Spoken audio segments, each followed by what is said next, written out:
Hello, shout out sa atong mga higalang buktot dira. Sama sa gyapon ikan sa tas merkado mga day no. Naglibog akong ulon sa akong lutoon ba kay basta mukaon gina sa amo diri sa balay. Ambot na lang jud lawa jud ako sa akong lutoon kay akong among lalaki wa jud may problema aron sa akong lutoon mukaon jud na akong among bay daghan ka nagreklamo. Pero ganon pa man tuloy ang ating trabaho. Bita mga day ay 2 weeks pa lang gikan sa pagbalik na ako no. Kaya ulit ito Pilipinas mga day. O lima ra ka adlaw pero okay ra gyapon at least nakita tas ato ang gibilin ditong kuan patuod.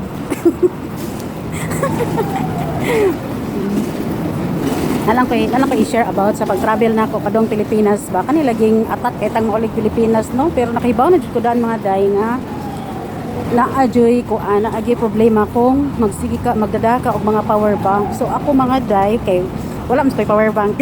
Wa jud ko nagda. Dili na ako'y wala ko'y power bank mga day akong power bank naguba na unya akong igamit-gamit nga power bank sa akong amo nga lalaki kay daghan sa power bank. So pag uli na ako gi-charge na ko daan akong cellphone wala ko nagdag power bank kay bawo ko nga naa-joy ba problema inikabot ako sa airport kay daghan na problema no. So pag abot ako sa airport ay straight kay dagan sa inyong lingkod mga day dali kay ta nakalusot sa immigration nya wala pa kitay extra luggage so wala din gitimbang akong karga mga day bisag more than 10 kg na to.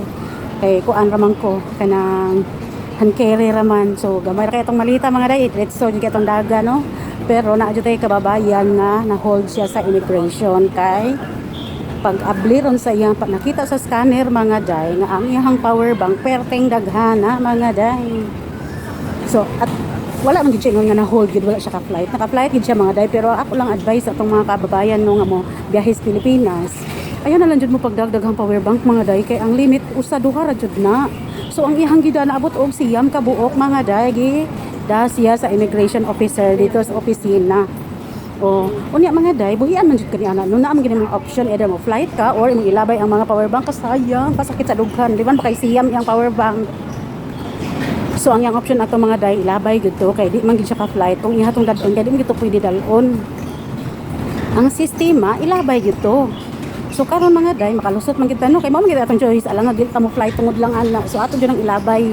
Ang pangutana mga day kung naghuwat ba nimo ang eroplano if ever nga ikaw maabot ka sa airport nga medyo late na gamay nagbukod na ka sa imong flight unya og ma-hold pa ka sa immigration tungod lang sa imong mga power bank nga dala ay nako Diyos ko day dili ka na mahuwat nimong eroplano.